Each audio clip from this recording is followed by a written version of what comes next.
Bonjour à tous, aujourd'hui nous sommes le jeudi 5 mars 2026 et notre cher ami et frère Andrei Martianov est avec nous. Bon retour parmi nous, Andrei. Avec plaisir. Andrei, permettez-moi de commencer par la dernière interview que le ministre iranien des Affaires étrangères a accordée il y a quelques instants. Il a déclaré qu'il n'avait pas demandé de cesser le feu et qu'il rejetait toute négociation avec les États-Unis. Il a ajouté qu'ils étaient écœurés par toute forme de discussion avec les États-Unis, qu'ils n'en voulaient pas et qu'ils se préparaient à une guerre longue.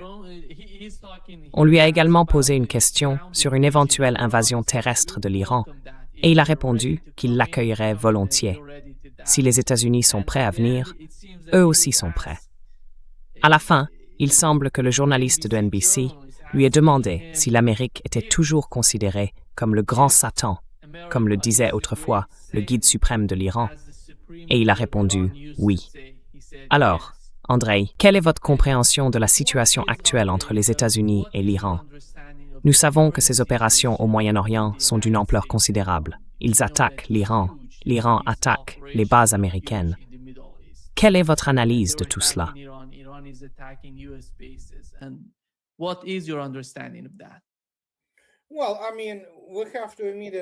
Eh bien, je veux dire, il faut immédiatement garder à l'esprit ce que je répète depuis maintenant 2 décennies. Les grands médias américains sont des ramassis de mensonges, d'accord? Ils mentent sans arrêt. On ne peut rien croire de ce qu'ils disent.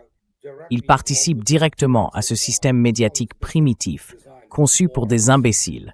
Une opération psychologique, en somme, qui ne fait que répandre des absurdités. Et donc, il faut noter que Kurz a déjà démonté l'histoire de Fox News, une bande de potiches prétendant avoir envahi l'Iran. Ce n'est pas vrai. Et évidemment, il censure à peu près tout ce qui concerne les conséquences, même si cela finit toujours par filtrer à travers les médias alternatifs et les gens sur le terrain. C'est une catastrophe pour les États-Unis dans cette région.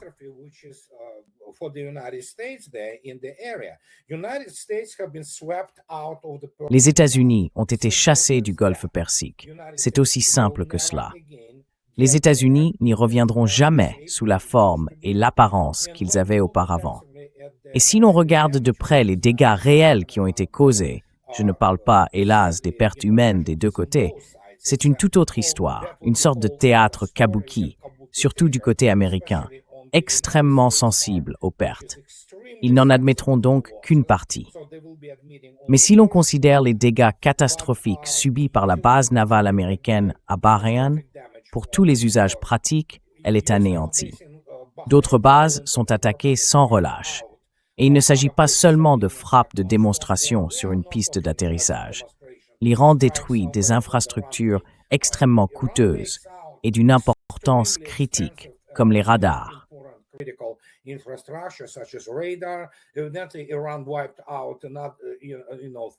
De toute évidence, l'Iran a anéanti, tu sais, les systèmes THAAD, Seigneur. Si tu regardes ce qui se passe à Tel Aviv, malgré le fait qu'ils aient à peu près tout fait pour empêcher la diffusion de vidéos de là-bas, c'est catastrophique. Et ce ne sont pas juste des frappes pour le simple plaisir de frapper. La chose la plus importante, que beaucoup de gens ne comprennent pas, c'est à quel point ces frappes sont précises. Larry Wilkerson, je crois, a dit à toi ou à quelqu'un d'autre il y a quelques jours qu'ils avaient essentiellement détruit l'un des centres du Mossad à Tel Aviv. Ils savaient simplement qu'il était là. Donc oui, l'Iran est prêt. Et M. Trump, eh bien, que puis-je dire? Il pourrait bien finir par être destitué, pour ce que ça me fait, car de toute évidence, les démocrates sont vraiment euphoriques.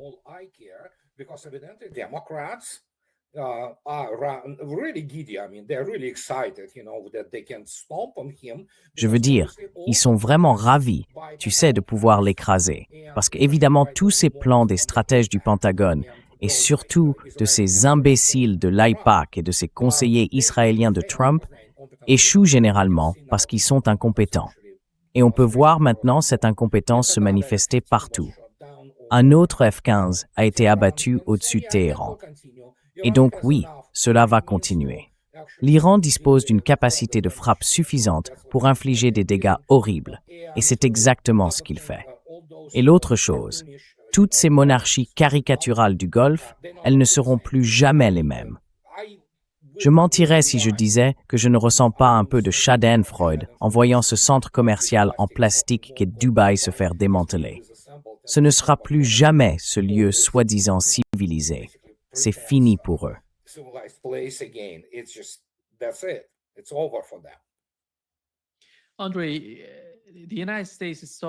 André, les États-Unis ont commencé par assassiner le guide suprême de l'Iran et plusieurs commandants. D'un point de vue militaire, pensait-il vraiment pouvoir faire s'effondrer tout le gouvernement iranien en tuant ces personnes? Parce qu'ils ont déjà essayé cela auparavant. Comment voyez-vous la situation?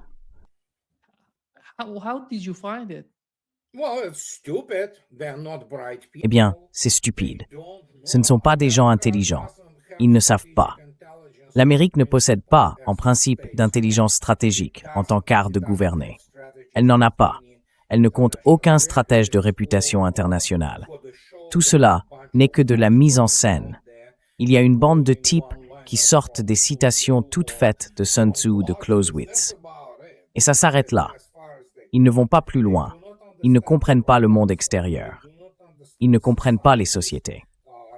Eh bien, ils comprennent les Arabes. Ils savent comment les corrompre. Mais encore une fois, vous savez, ce sont des Arabes.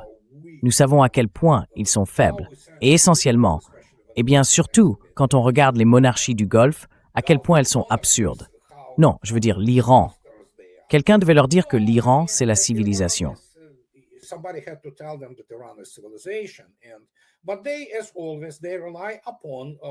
Mais eux, comme toujours, s'appuient sur toutes sortes de dissidents et de membres de l'opposition qui leur disent ce qu'ils veulent entendre. Et par conséquent, ils ont avalé ce conte de fées à propos de l'Iran. De toute évidence, ils ne comprennent pas la chaîne de succession. Et l'Iran, malgré toutes ses failles, tient encore debout. Il y a beaucoup de problèmes, bien sûr. Personne ne prétend que c'est une société totalement cohérente.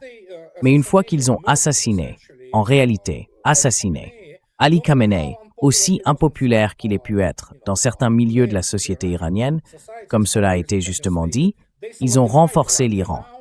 Et maintenant, après ces 171 filles de cette école, enfin, ces gens sont stupides, d'accord?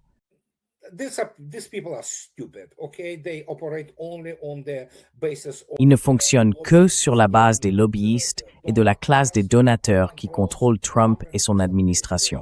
Ils ne sont pas là pour servir les États-Unis. Trump est un homme primitif. Il n'a jamais lu un livre de sa vie. Il ne comprend ni la politique, ni ce à quoi il est confronté.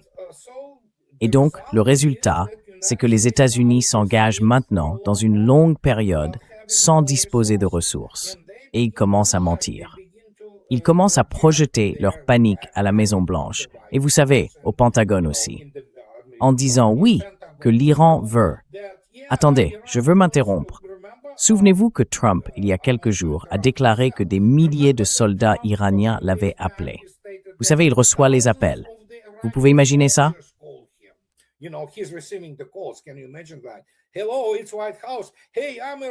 Bonjour, ici la Maison-Blanche. Salut, je suis un gars iranien d'une province de l'Est. Puis-je parler au président? Et ils répondent, bien sûr, oui, laissez-moi vous le passer. Et Trump dit, salut mec. Et le gars répond, Monsieur Trump, je veux arrêter ça. Je veux me rendre.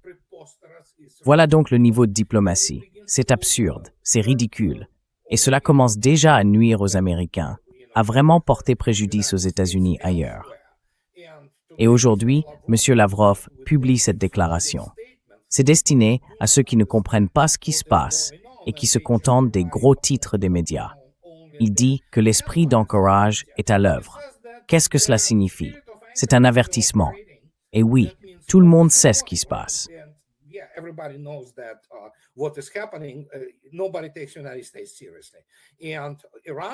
Personne ne prend les États-Unis au sérieux. Et l'Iran dit, et comme cela a déjà été dit, d'abord, les Kurdes eux-mêmes ont démystifié cette idée de leur soi-disant attaque contre l'Iran. Invasion terrestre, peu importe. Et soudain, combien de missiles restent là-bas? À en juger par ce que je vois maintenant, au 6e ou 7e jour de tout ce désordre, les drones et missiles iraniens volent à leur guise. Il n'y a rien pour les intercepter. Et cela vous dit tout ce qu'il faut savoir sur l'état de préparation des États-Unis sur le plan militaire et technologique pour affronter non pas la meilleure puissance militaire du monde, mais une puissance qui a de la détermination et qui a réellement les moyens de riposter. Et c'est ce qui crée toute cette situation.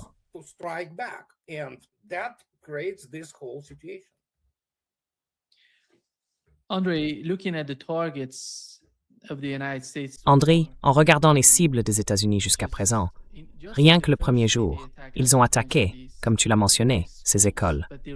Mais ils continuent d'attaquer des écoles et des hôpitaux. Tu sais, la place Azadi à Téhéran est l'une des places les plus célèbres d'Iran. Et ils ont attaqué un stade là-bas aujourd'hui. Tu serais stupéfait de voir ce qui se passe avec les cibles. Sont-ils à court de cibles? Ils ont même attaqué un parc appelé Police Park. Et Police Park n'a rien à voir avec la police. Il porte simplement le nom de la police iranienne. Alors, penses-tu qu'ils utilisent l'IA? Sont-ils à court de cibles? Et est-ce pour cela qu'ils essayent d'infliger autant de souffrance que possible au peuple iranien?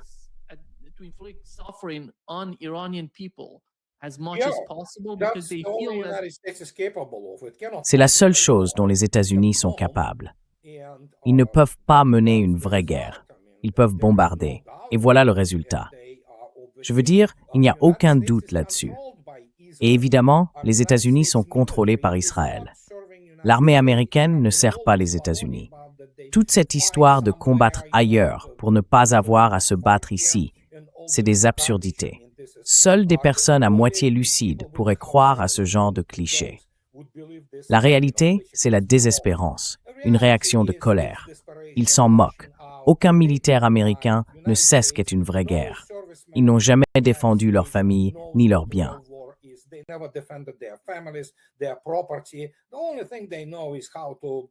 La seule chose qu'ils savent faire, c'est, tu vois, faire ce qu'ils font une fois arrivés là-bas. Souviens-toi, il y a ce moment préféré dans le film Hot Shots, la parodie de Top Gun, quand l'amiral entre et dit « Oui, voici nos cibles, l'école de mime, et la cible secondaire, c'est l'usine d'accordéon. » Tu vois, c'est exactement ce qu'ils sont, et ils ont toujours été comme ça. En réalité, ils souffrent en ce moment, on le sent, parce qu'en termes de réputation, l'armée des États-Unis n'en a plus aucune. C'est essentiellement une force expéditionnaire qui commet des atrocités. C'est ce qu'elle est. Alors quiconque pense qu'il s'agit d'une vraie guerre, non, ce n'est pas une vraie guerre.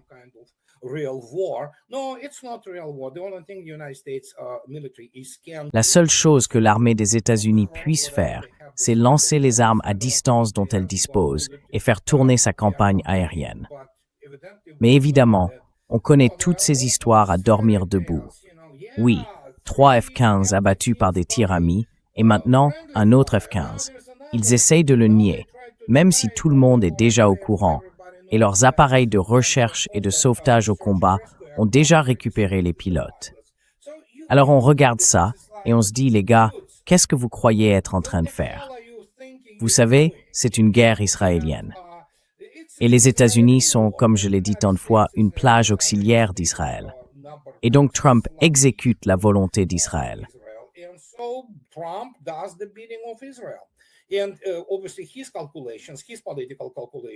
Et évidemment, ces calculs politiques, qui sont très étroitement liés aux élections de mi-mandat, et quoi qu'il soit, je ne sais pas, Israël lui a essentiellement promis quelque chose. Et bien sûr, ils ont probablement promis qu'une autre série de dossiers Epstein sortirait.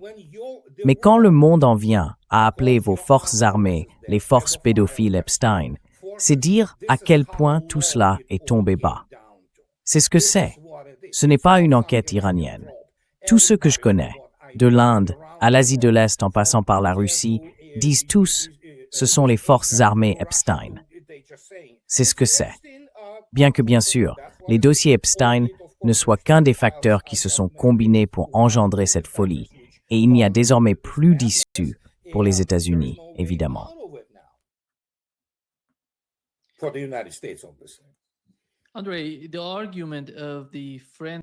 André, à propos de l'argument concernant l'attaque amie contre les F-15, sais-tu s'il existe une forme de communication entre le système de défense aérienne américain et leurs avions de chasse afin qu'ils puissent reconnaître qu'il s'agit d'un appareil américain? Parce qu'après tout, d'après ce que nous avons vu, lors de l'attaque iranienne contre le Koweït, par exemple, ils affirment que le système de défense aérienne koweïtien a touché ces avions de chasse. Mais ils n'ont même pas réussi à abattre les drones iraniens.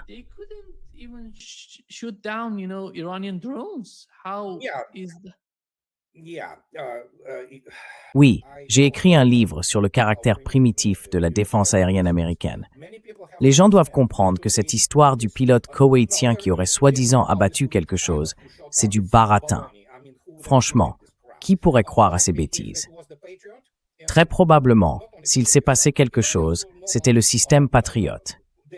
Et il n'y a pas que les Koweïtiens. Les Iraniens mènent eux aussi leurs propres opérations de suppression des défenses aériennes ennemies. Ce qu'ils font, c'est saturer l'espace aérien avec des drones, qui ont évidemment une section radar bien plus petite. Ils sont détectés à un autre niveau. Comment dire? Ils sont plus petits. Disons simplement cela. Le problème avec le système Patriot, qu'il s'agisse du PAC 2 ou du PAC 3, c'est que les missiles MIM-104 sont en gros des armes tir et oubli.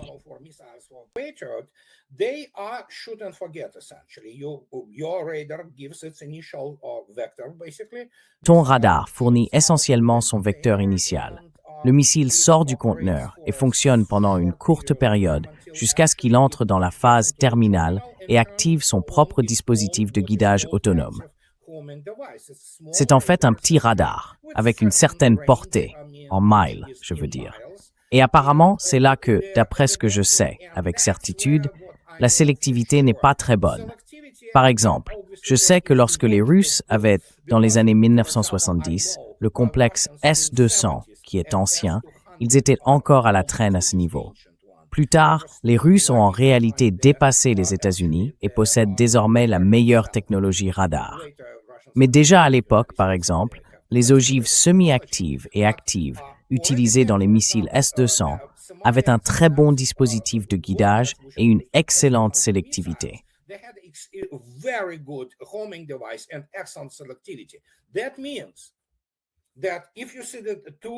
Cela signifie que si vous voyez deux cibles, vous savez, mais que vous avez le vol et la capture, en gros de la cible à plus petite section, vous continuez quand même et vous la descendez.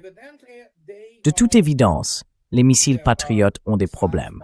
Et très probablement, si l'on croit cette histoire, ce qui s'est passé, c'est qu'ils ont en réalité sélectionné la cible la plus brillante, ce qui bien sûr est le F-15. Il a une section bien plus grande. Il n'est absolument pas furtif. Et c'est un avion en aluminium. C'est un bon appareil, mais obsolète pour la guerre moderne. Ils se sont donc probablement verrouillés dessus. Et voilà, vous voyez? Cela nous amène à ce point. Qui croirait que ce Koweïtien ait abattu 3 avions? Je pense que c'est une histoire de couverture destinée à dissimuler l'embarras, qui est déjà évident.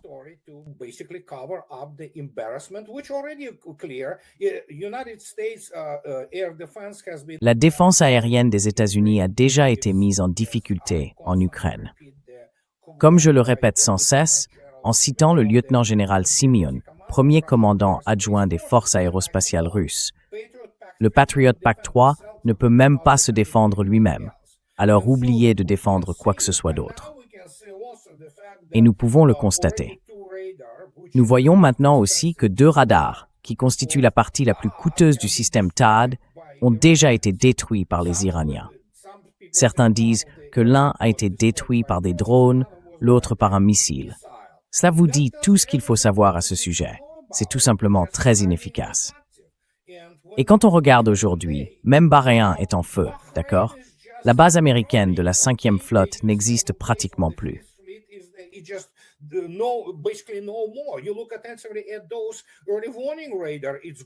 Regarde ces bâtiments. Le radar d'alerte précoce, il n'existe plus. Je veux dire, toutes ces installations de communication par satellite ont disparu. C'est une catastrophe. toute l'infrastructure de ces bases américaines au Moyen-Orient est en train d'être démantelée à l'instant même, et les Iraniens continuent. C'est pour ça qu'ils racontent toutes ces balivernes sur la prétendue baisse d'intensité. Non, de toute évidence, aujourd'hui, la 19e vague, ça a encore frappé. Et encore une fois, ce n'est pas pour la forme, comme pendant la guerre de 12 jours. Ça vise des cibles précises et cruciales, y compris les raffineries de pétrole. Elles brûlent. C'est une catastrophe.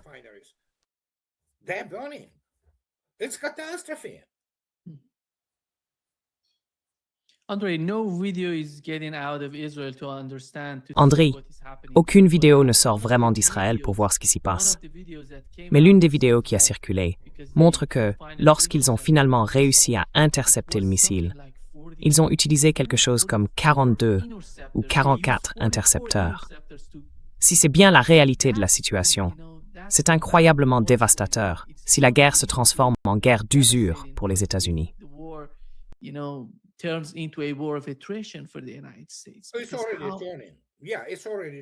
Oui, c'est déjà en train de tourner. Et ce n'est pas un secret.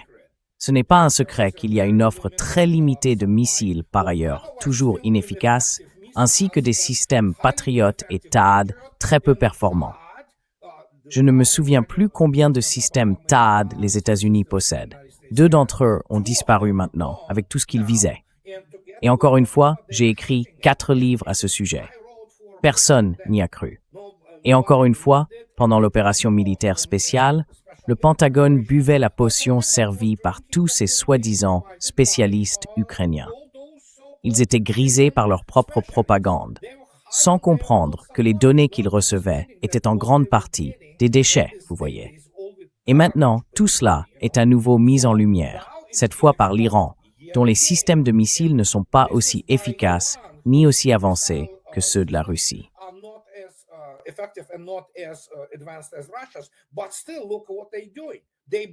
Mais quand même, regardez ce qu'ils font. Ils percent constamment. Ils humilient littéralement cette défense aérienne israélienne. Et évidemment, ils comptent sur, et bien comme beaucoup de gens plaisantent en ce moment, y compris de nombreux Américains, avec ce sens de l'humour typiquement américain que j'adore, que oui, les missiles Raytheon fonctionnent exactement comme prévu pour enrichir les détenteurs d'actions Raytheon. C'est la seule chose. C'est pathétique, en réalité. C'est une honte, une humiliation. Ils essayaient de dissimuler l'humiliation de l'opération militaire spéciale, l'incompétence totale des généraux américains et de leur planification opérationnelle, qui ne fait que tuer des centaines de milliers d'Ukrainiens. Et maintenant, ils voient cela, et ils se retrouvent engagés dans une guerre d'usure.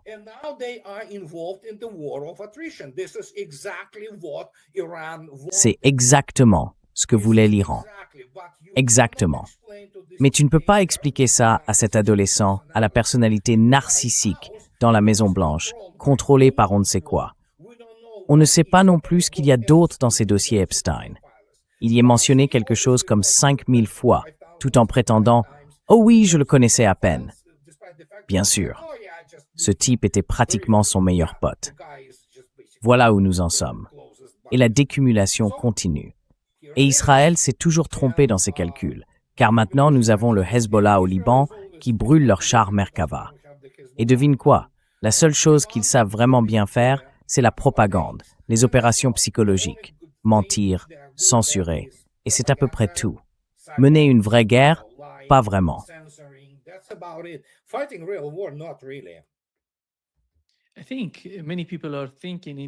Je pense que beaucoup de gens dans ces États arabes se demandent à quoi cela sert. Quel est l'intérêt d'avoir ces bases américaines dans leur pays? Jusqu'à présent, ils ont été frappés. Tout a été détruit.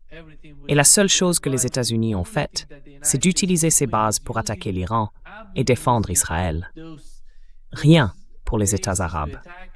Bien sûr que non.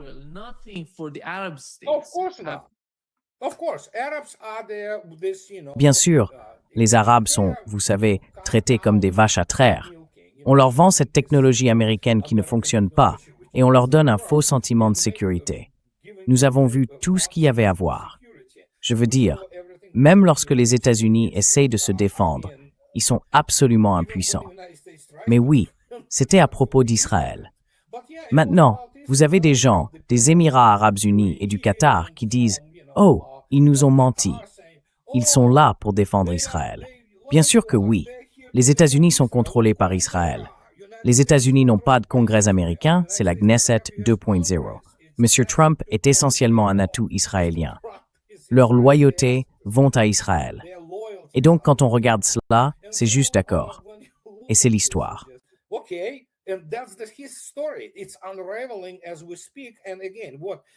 Tout est en train de se défaire sous nos yeux. Et encore une fois, ce que nous voyons, si l'on remonte au 28, cela fait déjà 6 jours que ça dure. Et cela ne va faire que s'intensifier. Et devinez quoi? La grande question maintenant est de savoir si ce type qui se présente comme la plus grande chose qui soit jamais arrivée dans l'univers décidera, après que les États-Unis se sont fait humilier par l'Iran, de franchir essentiellement le seuil nucléaire. Parce qu'Israël lui-même est désormais en danger. Et encore une fois, je crois que c'est l'un des commandants du CGRI qui a déclaré que la prochaine cible serait Dimona si cela continue. Et nous savons que l'Iran peut atteindre Dimona. Il peut y parvenir s'il le faut.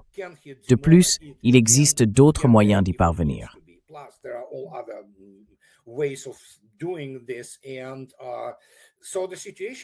Et donc, la situation est catastrophique. Réalistement, elle est catastrophique. Et c'est pour cela qu'il commence à lancer toutes ces choses du genre « Oh oui, il y a des négociations » ou « Oui, des milliers de soldats iraniens appellent M. Trump chaque jour pour dire qu'ils veulent se rendre. » Nous assistons à… Tu sais quoi, si ce n'était pas si triste, ce serait une sorte de farce. C'est une sorte de farce. Nous devons vraiment revenir en arrière et nous rappeler ce que Karl Marx, malgré toutes ses erreurs, a dit à propos de l'histoire. Elle se répète, d'abord comme tragédie, puis comme farce. Et nous sommes dans la phase de la farce. Et quiconque pensait qu'on pouvait simplement bombarder un pays, il faut des troupes.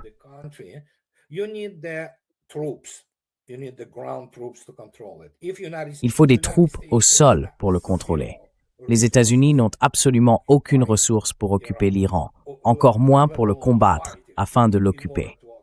Cela fait du Vietnam une simple promenade de santé, surtout quand on considère qu'il s'agit d'un pays immense avec une population d'environ 93 millions d'habitants. Certaines personnes doivent vraiment en prendre conscience. Ce n'est même pas le Venezuela. Et si l'on regarde le terrain, et qu'on constate évidemment qu'il y a désormais une consolidation au sein de la société iranienne, cela va être vraiment problématique.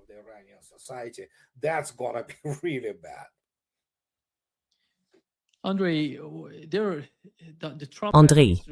l'administration Trump est en quelque sorte, je dirais, en train de supplier ce groupe terroriste kurde de faire quelque chose pour les États-Unis. Et ces gens vont être, je suis sûr qu'ils vont être massacrés s'ils prennent cette voie. Mais c'est tellement stupide de voir le président des États-Unis supplier ce groupe terroriste de faire le gros du travail à leur place.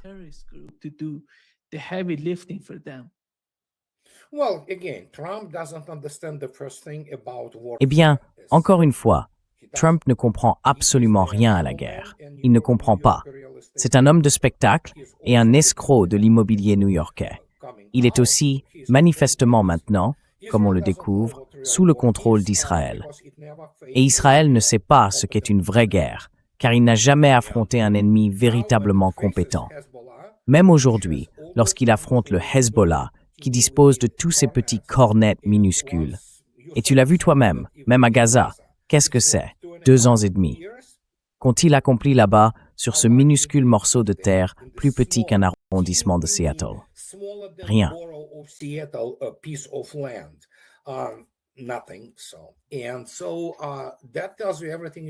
Et cela vous dit tout ce que vous devez savoir.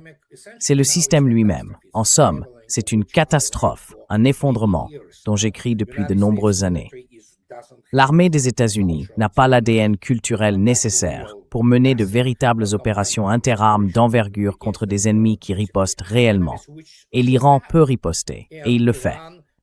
Ce n'est pas, vous savez, la puissante force aérienne ou défense aérienne afghane. C'est du sérieux. Ce sont de vraies personnes qui se sont formées elles-mêmes. Le Hezbollah en Syrie a évidemment rapporté une immense expérience du combat. Et il y a toutes sortes de facteurs en jeu. Personne ne dit qu'il n'y a pas de problème.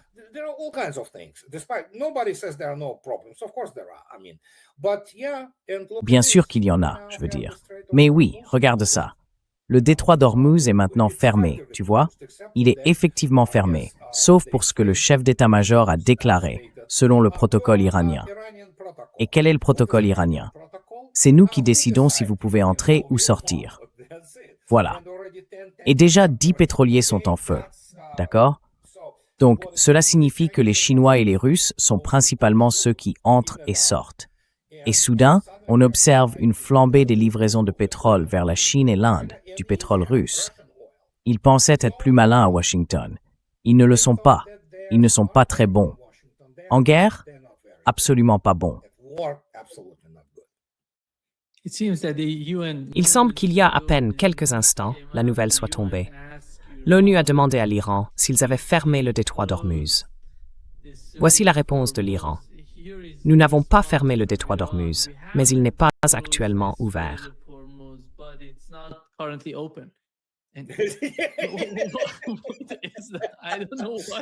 Oui, deux peuvent jouer à ce jeu, et l'Iran est d'un légalisme extrême. C'est exactement ce que le chef d'état-major a déclaré aujourd'hui. Oh oui, c'est ouvert, mais il faut suivre le protocole approprié. Quel est le protocole approprié?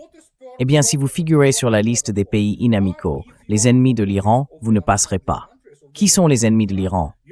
Tous les pays occidentaux le sont. Alors, qui passe? Uniquement les Russes et les Chinois. Voilà, aussi simple que ça. Légaliste. L'Iran est vraiment légaliste à bien des égards, et ils savent plaider leur cause aussi bien que n'importe qui dans le monde occidental. Donc oui, nous ne l'avons pas fermé, mais ce n'est pas ouvert. Oui, bien sûr, c'est comme ça.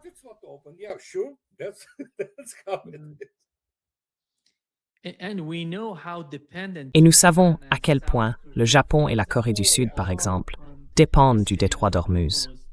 Et on voit les États-Unis observer simplement à quel point ils subissent une pression économique. Et Donald Trump retire le système fiscal de la Corée du Sud pour le transférer en Israël. C'est juste, je ne sais pas comment.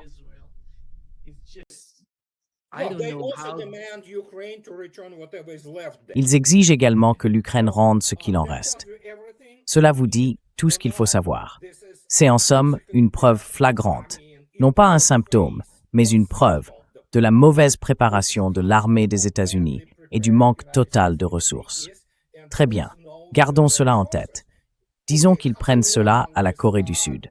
Combien de temps pourra-t-elle se battre et tenir? 2, 3 jours peut-être. C'est donc manifestement incapable d'intercepter des blocs manœuvrants modernes. Ce système a été conçu uniquement pour calculer une trajectoire balistique classique, comme celle des anciennes versions de missiles balistiques que la Corée du Nord possédait autrefois. Mais les Nord-Coréens disposent désormais de missiles modernes. Ils manœuvrent, et tout le reste. Eh bien, c'est pratiquement inutile.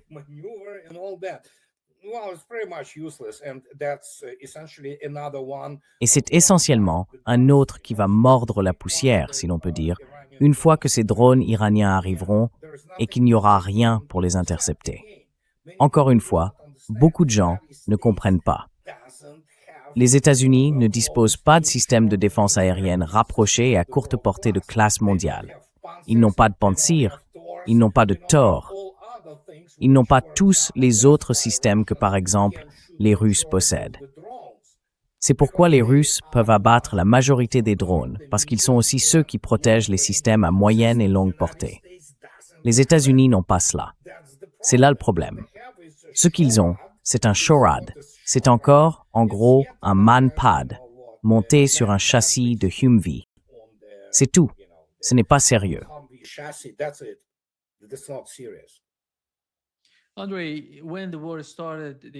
André, lorsque la guerre a commencé, le Royaume-Uni, avec tous les autres pays européens membres de l'OTAN, a déclaré « Nous ne participerons pas à cela ».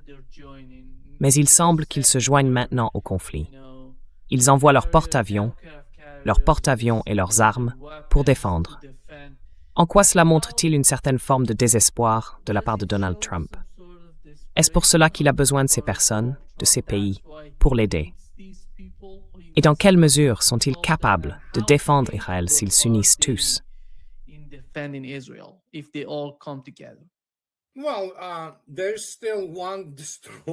Eh bien, il y a encore un destroyer au Royaume-Uni qui ne peut toujours pas prendre la mer. Il a été retardé encore et encore. Ils veulent envoyer ce bâtiment équipé de missiles de défense aérienne Aster 30 pour protéger la base aérienne d'Akrotiri. Eh bien, il ne sera pas très efficace pour commencer. Mais ensuite, bien sûr, les Français, je ne les prends même pas au sérieux, vous savez, parce que je sais qu'ils voulaient déplacer le porte-avions Charles de Gaulle quelque part, puis ils l'ont fait revenir. Et encore une fois, nous assistons à la décomposition complète du monde occidental. Et d'après ce que j'ai lu aujourd'hui, ne me citez pas là-dessus, je peux me tromper, mais apparemment, l'OTAN ne veut plus invoquer l'article 5.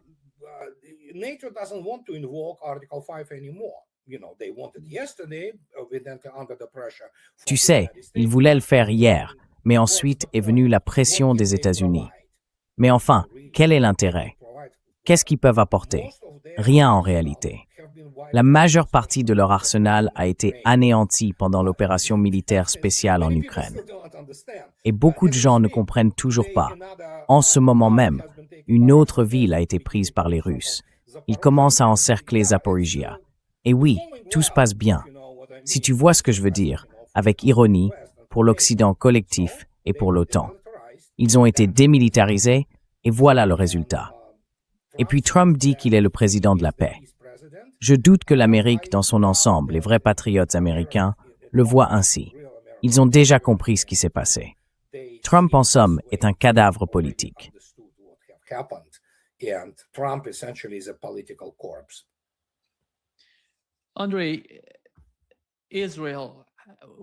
André, Israël, comment vois-tu la situation si la guerre se prolonge et que l'Iran continue les attaques de missiles pendant qu'il commence à manquer d'intercepteurs? Comment cela va-t-il affecter l'ensemble du champ de bataille? Parce qu'on sait que le Liban fait désormais partie de l'opération. En Irak, ils sont sortis aussi. Autant que je sache, l'Iran n'a pas demandé à la Russie, à la Chine ou à qui que ce soit d'autre de se joindre. Ils l'ont fait d'eux-mêmes. Ils ont décidé de participer au combat.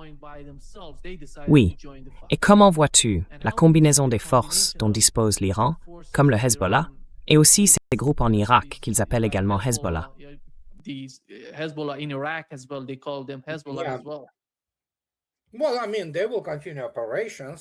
Eh bien, je veux dire, ils vont poursuivre leurs opérations.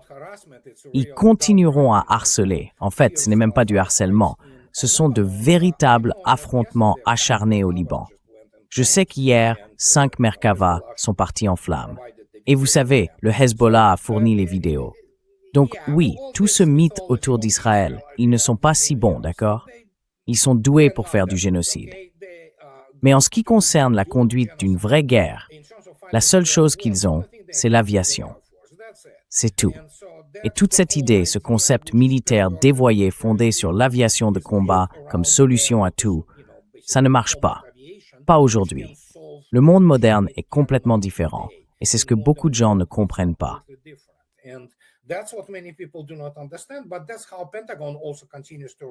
Mais c'est ainsi que le Pentagone continue aussi de s'appuyer sur ce concept dépassé. Encore une fois, à moins d'avoir une véritable force sérieuse, si l'on voulait réellement combattre l'Iran, envisager une invasion, il faudrait une armée permanente, des forces terrestres, pas seulement quelques centaines de milliers d'hommes. Il faudrait probablement 1,5 million de soldats, rien que pour cela, car beaucoup de gens ne comprennent toujours pas la taille et le relief de l'Iran, qui est immense. Et il y a aussi tous ces autres facteurs. Toute leur idée a toujours été guidée par des amateurs de la CIA qui, pour une raison quelconque, pensent savoir mieux que les autres. Ils espéraient que le Baloutchistan se soulèverait et d'autres choses du genre pour, vous savez, saper le régime.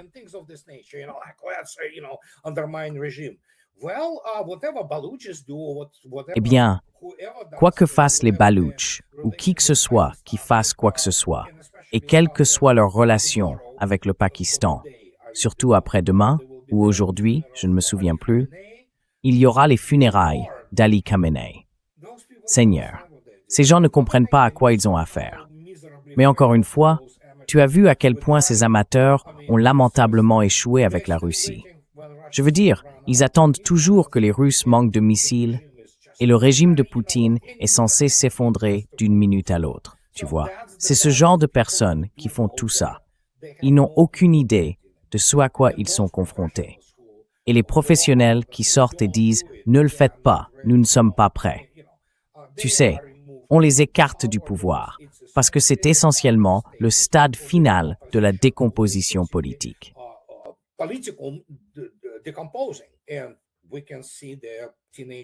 Et nous pouvons voir les adolescents nazis à la Maison-Blanche, vous savez, dans son administration. Nous avons des gens qui sont essentiellement un cercle de pédophiles et d'autres pervers installés à Washington, D.C. et ailleurs en Europe. C'est la fin, d'accord? Et la seule question maintenant, c'est comment tout cela va se dérouler. Et oui, pour la Russie, c'est formidable. Enfin, c'est une toute autre histoire. Mais oui, tu as tout à fait raison. L'Iran n'a rien demandé. Ils ont dit « Nous avons ce qu'il faut, ne t'inquiète pas ». Mais oui, ils reçoivent évidemment des renseignements, des données de ciblage et d'autres choses. Andriy, une immense opportunité est en train d'émerger en Asie de l'Ouest, dans le Golfe Persique, à cause de ce que l'Iran a fait aux bases américaines de la région. Et nous avons eu MBZ qui a appelé Poutine, demandant « Nous ne savons pas ce qui s'est passé » pendant l'appel. Nous savons que d'autres dirigeants ont appelé Vladimir Poutine, car je suppose qu'ils le supplient pour quelque chose.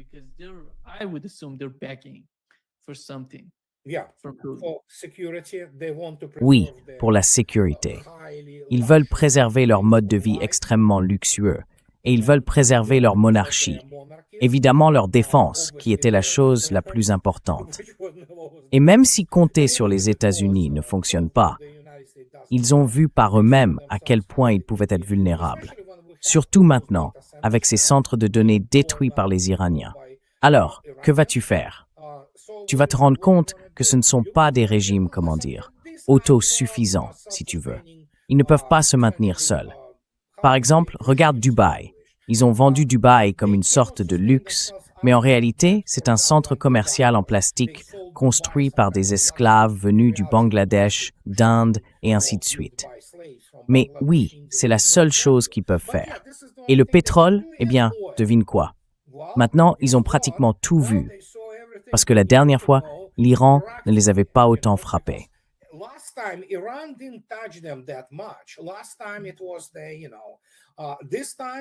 La dernière fois, c'était eux, tu sais. Cette fois, mon Dieu, les Saoudiens ont compris le message. L'Iran a dit « Nous n'allons pas faire exploser leur raffinerie ». Israël a probablement essayé de monter un faux drapeau, mais ils n'ont pas frappé les stations de la CIA, donc rien n'a pu être fait. Apparemment, les Saoudiens, avec tous leurs patriotes, ne peuvent rien intercepter. Il en va de même pour toutes les forces armées des États du Golfe. Elles ne sont en réalité rien de plus qu'une ménagerie de jouets militaires américains rutilants qui ne fonctionnent pas. Et c'est un facteur géopolitique très sérieux. Et devine quoi? Ils doivent aller voir le type qui a déjà vaincu l'Occident combiné en Ukraine. Donc ils savent ce qui marche. Et c'est exactement ce qui se passe. Ils appellent tous Vladimir Poutine et ils appellent le ministre russe des Affaires étrangères.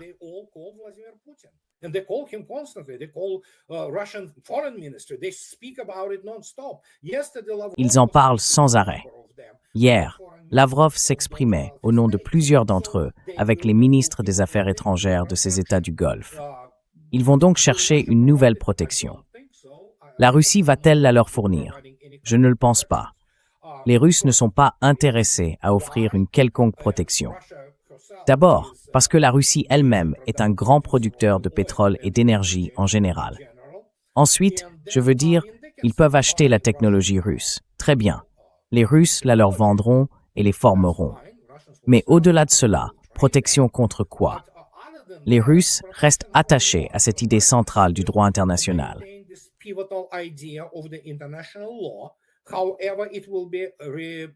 Cependant, il sera réassemblé, si l'on peut dire, autour des Nations Unies, totalement corrompues, qui doivent disparaître. C'est une organisation pathétique. Pourtant, il faut bien qu'il existe une forme de structure internationale qui prenne des décisions. Peut-être sur la base des BRICS, peut-être sur celle de l'Organisation de coopération de Shanghai, mais elle doit se présenter d'une manière complètement différente aujourd'hui. Vous voyez? Et donc, Poutine pourrait leur offrir une sorte de siège à côté de ce qui est en train d'émerger. Non, c'est déjà apparu, le monde multipolaire. Et par conséquent, je veux dire, l'Iran a joué un rôle crucial.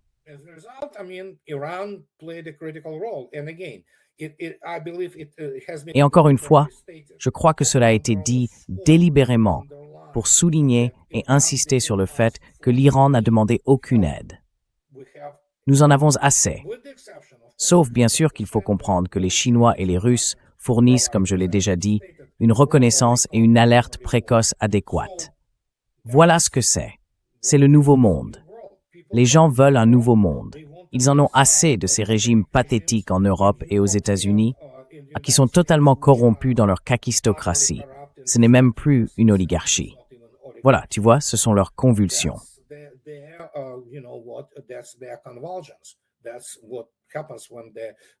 C'est ce qui se passe quand l'animal meurt, en somme. Vous savez, il respire encore un peu, puis il a des convulsions, et ensuite il meurt. Et vous savez, encore une fois, comme je l'ai déjà dit, c'est absolument...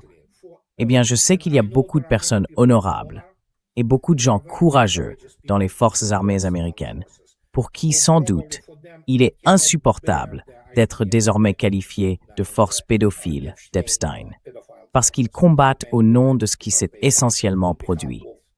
Je sais que pour eux, c'est une humiliation atroce et que c'est horrible à vivre. Je ne peux vraiment que... Ils doivent y aller et ils exécutent les ordres qu'on leur donne. Mais oui, voilà ce que tout cela est devenu.